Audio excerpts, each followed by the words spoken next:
Hey guys, I know it's right up in your face, but I'm sorry. I'm going to apologize ahead of time because this is the only way I'm going to be able to show you how I'm set up right now. But I promise you, I'm going to figure out a better way to set myself up so you don't have to just like have your face stuck in my pot. But right now, I'm going to show you what I'm going to make, and I'm going to make a beautiful stew, and we're going to try out this beautiful machine that I got. So here we go. Okay, we're going to start off with a little bit of olive oil, guys. There we go. Like I said, I'm sorry, I'm right in your face. But there you go, we're going to do that. And to that, we are going to add some onions. I'm going to chop up an onion, and we're going to throw it right into the pot and give it a good mix. Okay, so I'm just going to add everything that I need to add first, and then we're going to turn this baby on. These are supposed to make life easy for us.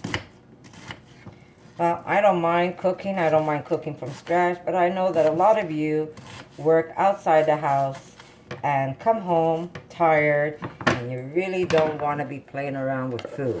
So here we go. My recipe calls for an onion.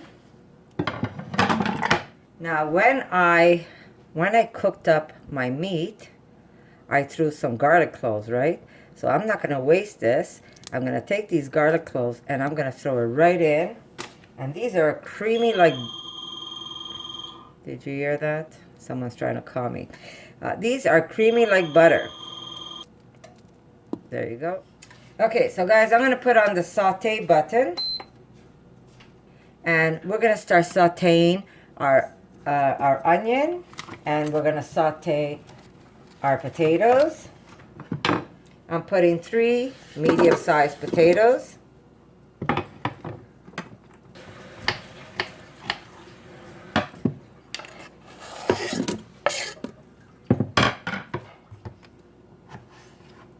So basically, if you want to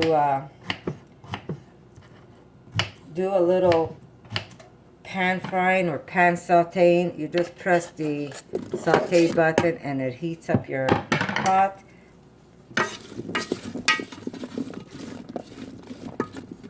we go. Okay, so we've got that onion and we've got 3 medium-sized potatoes. You could put more if you want to, really up to you.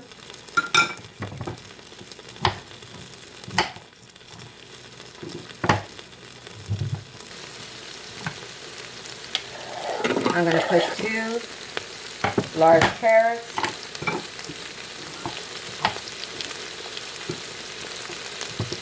Normally I make my carrots all nice and pretty, but my daughter's hungry, so I am just going to cut them however.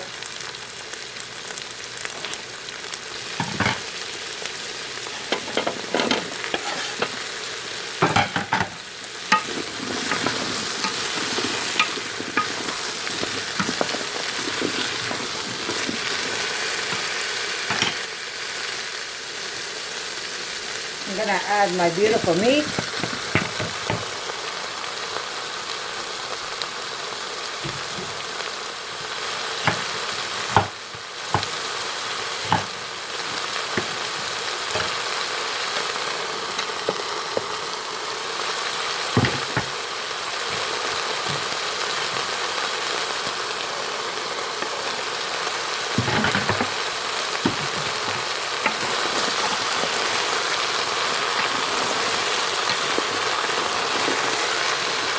I wish you could smell it, guys.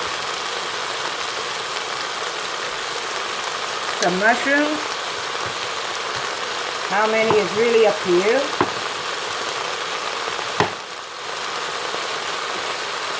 I'm using some beautiful cremini mushrooms.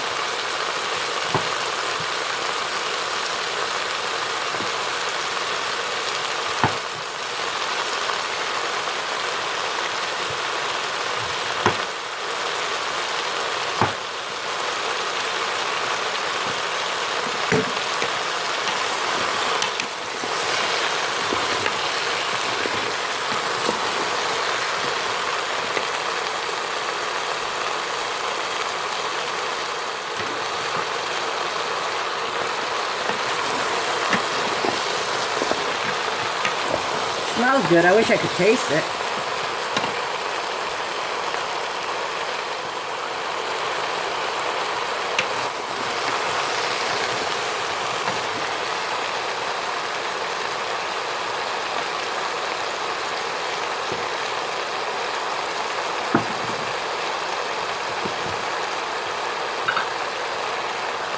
Black pepper.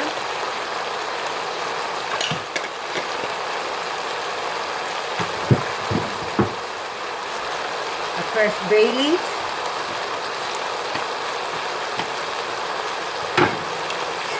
Some extra heat.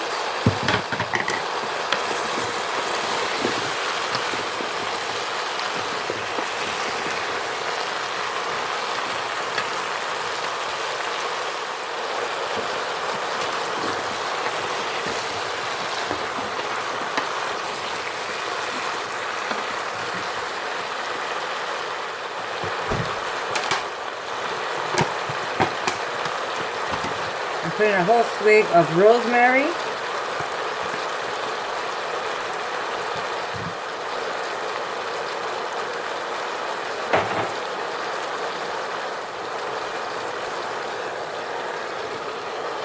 A cup of cherry tomatoes.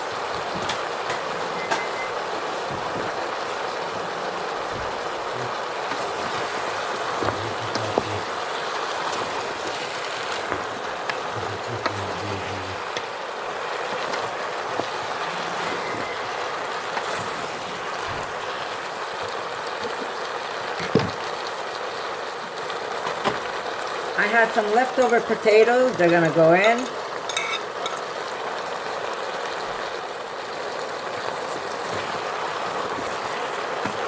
You never want to waste anything. So if you have anything that's in your refrigerator that you've cooked already and you don't want to waste it, just dump it in. It's gonna be perfect.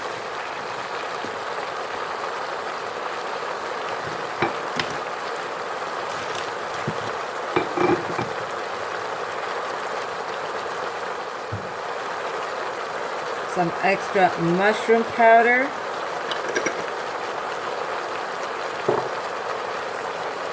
And about a teaspoon of steak spice.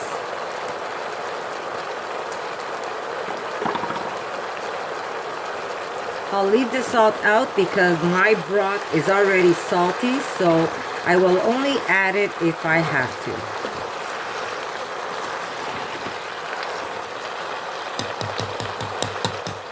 Okay guys, now I'm going to shut off the saute. I'm going to cancel that. There we go. And I'm going to switch to beef stew.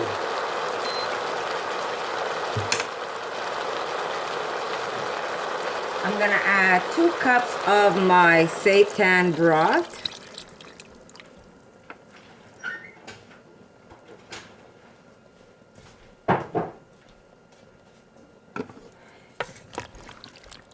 I'm going to add some peas now, but I'm going to add some later on for that extra crunch and bite. But I will add some peas now.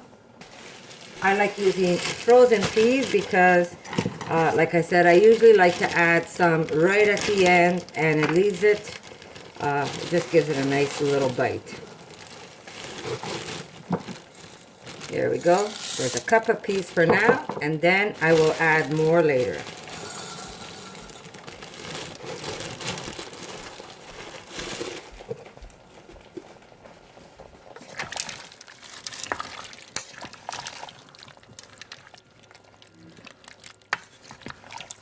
And here we are, guys. Ready?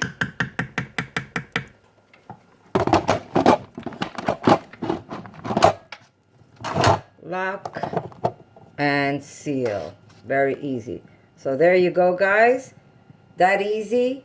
So I'll see you once this is cooked, and I'll show you what it looks like. So I'll see you in a bit. Okay, so here we go. Basically, it took 24 minutes to be able to cook this stew. I did not touch it yet. It just beeped. Now I could either release it from the top and push it to the side, let the steam come out, or I could just let it sit here and keep it warm and and just let it cool off itself and then try and open it. But you do not want to open a pressure cooker when it's hot like this. So we will wait a bit, and then I'm just going to slowly release the top, and I will see what my dinner looks like.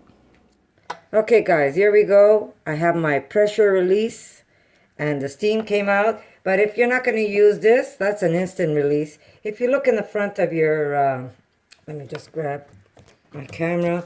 If you look in the front here, it's now 25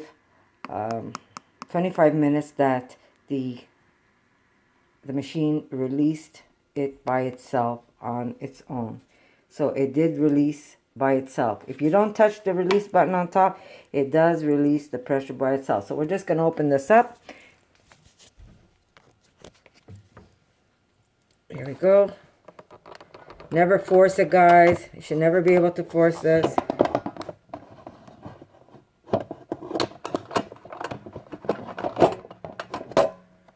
And there is the stew.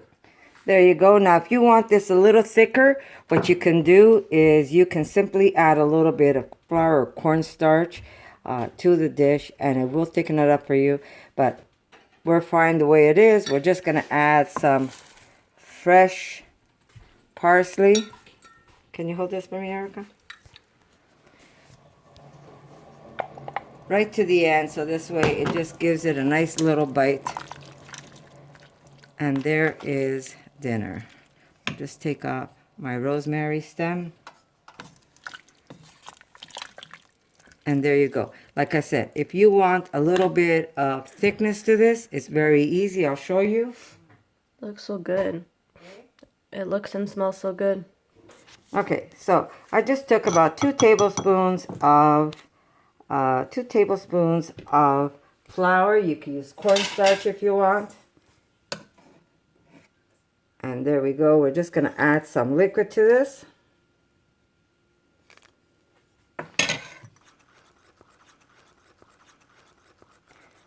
You could add this while you're cooking it, but I would rather do it at the end because with the pressure cooker, I have no idea how it's going to come out.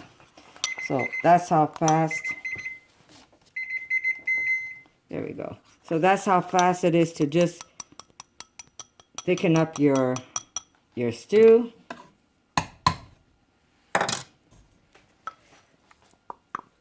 Put it in. And just mix it. And you have your stew nice and thick. There you go.